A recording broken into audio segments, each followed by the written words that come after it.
واول يوم الاشياء اللي قدرت للحين اصلحها بالسياره اول ما جبتها البيت كان الكرسي هذا ما يصعد ولا ينزل، بس يقدم وحتى لما يرجع ما يرجع عدل. شغله ثانيه الشاشه هذه كانت خربانه، بطلت الكونسول هذا كله طلعته وقعدت اشيك شو المشكله، ما لقيت ولا مشكله، بس لقيت شغله، لقيت الريموت هذا كان طايح هناك. طبعا اللي بايع للسيارة ما أدري، ممكن مو سيارته فعشان شي مو عارف كل هالتفاصيل. غيرت البطارية مالته ومن تحت هني قدرت أشغل الشاشة هذه. كان البلوتوث مو شغال، وبنفس الطريقة سويت حق السيارة ريست كمبيوتر كامل حق السيارة واشتغل البلوتوث، فتقدر تشبك تليفونك الحين على الشاشة هذه. الشغلة الثانية إلا لاحظت أن البطارية بدون قاعدة، هذه أول شغلة. شغلة ثانية لاحظت أن البكرة هذه مو مضبوطة. طبعا فكيت قبل شوي البكرة وعدلت كل هذا وشلت طبعا غايش، ولقيت أن البكرة أساسا ما فيها شيء، بس هي صاير هذا اللي برا صاير فيه مكان شوية وشي، بس مبين أنه من الوكالة. وغير عن كذي لاحظت أن البراغي اللي هني في برغي غير وفي برغي غير. كنت حاط ببالي انه ممكن نبطل هذا او نسوي شيء، بس بعدين لما شيكت على المصنع لقيت ان هذا البرغي وهذا البرغي مثل علامة عشان تعرف ما تركب المقلوب، مع ان الكلمة واضحة.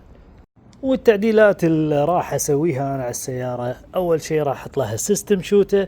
الشغلة الثانية باقل التكاليف بحاول ابرمج السيارة او الماكينة واحاول ارفع الهورس باور كثر ما اقدر.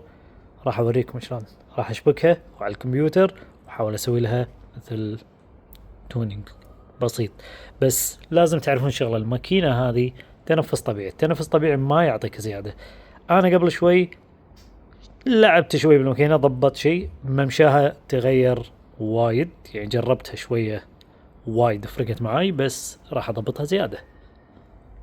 وكذي شبك كل شيء اوكي.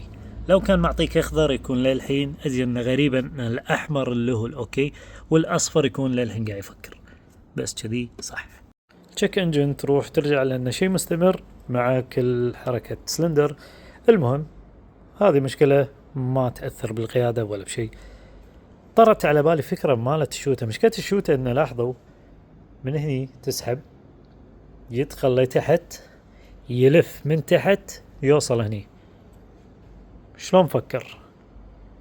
المهم مو هذه قصتنا ان انا بحط هني شوتة ولازم هاي تنقص ويصير في شوتة هني، او انه من داخل تركب الشوتة وهني ابطله واسحب هواء فيصير الهواء دايركت. ولو اقدر اخلي هذا شوي نوعا ما كيرف هني، والبطارية ادزها قدام، الغي هذا بكبره، خلي البطارية هني وهذا يصير مثل كيرف، فالهواء راح يدخل اسرع.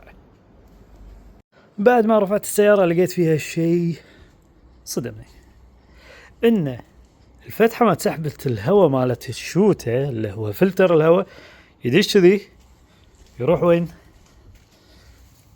ينزل هني ويصعد ويدش على الشوتة. فأنا إذا بلغي هذا كله أنا ما راح استفيد منه، لأن هذا أساسا كله غلط كذي. ليش؟ فقررت إذا بغير هذه وافتحها واخلي شوتة، خلي الفتحة لفوق وابطل هني، فراح يصير السعب أفضل. إيش رأيك؟ إيش رأيك؟ ما له رأي. حق اللي دزولي شنو الجيك اللي استخدمه اللي هو بيجرد، هذا ألمنيوم وزنه خفيف، والحلو فيه هذا السيفتي عشان ما يطق بدي السيارة وايد ينزل. يعني سبورتات مثلا سيارتي هذه وايد نازلة عادي ما في مشكلة.